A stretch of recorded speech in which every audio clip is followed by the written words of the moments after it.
जिस तरह से राहुल गांधी ने बयान दिया है वो दुर्भाग्यपूर्ण है और उनको बिहार में जयप्रकाश जी की मूर्ति के सामने, प्रतिमा के सामने माफी मांगनी चाहिए थी संविधान लेके कि संविधान की हत्या तो कांग्रेस ने की थी और बिहार से ही आवाज बुलंद हुई थी जिसने देश के अंदर एक आंदोलन खड़ा किया था। वो संविधान की क्या दुहाई देंगे। राहुल गांधी ने जातीय जनगणना पर सवाल उठा दिया, कहा कि फर्जी हुआ है। सवाल उठा दिया। देखिए राहुल जी ऐसा काम न करो, बिहार के अच्छे काम को बदनाम मत करो। राहुल जी का पुराना स्टेटमेंट निकाल लें आप, उसमें उन्होंने कहा था कि जातीय जनगणना उन्होंने कराया और अब उसी जातीय जनगणना पर वो सवाल उठा रहे हैं।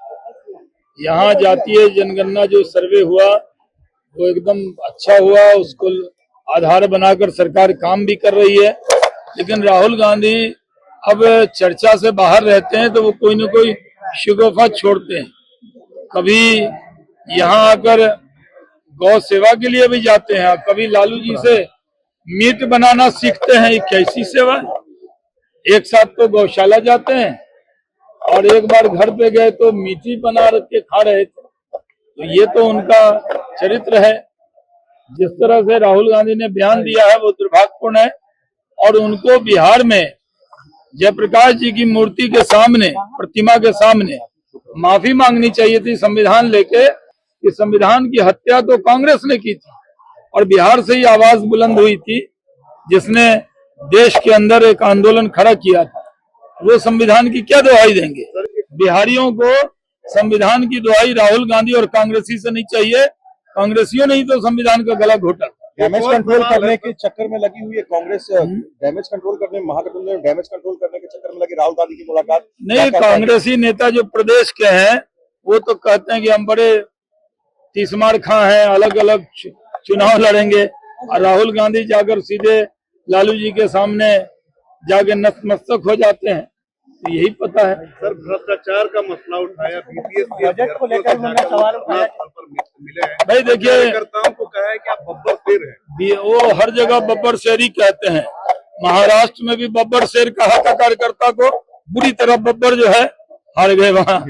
फिर हरियाणा में भी कहा था बब्बर शेर, उनका बब्बर शेर हो गया ढेर, कुछ भी नहीं हुआ।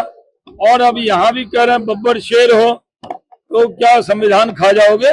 बब्बर शेर हो तो बिहार खा जाओगे। तेज प्रताप यादव को लगता है कि नजरअंदाज किया जा रहा है।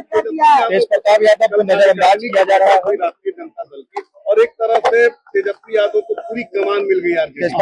नजरअंदाज किया। देखिए लालू जी अभी स्वस्थ हैं, लेकिन अभी से उनसे कमान छीनी जा रही है और जबरदस्ती लालू जी से सारे अधिकार तेजस्वी जी ने ले लिए।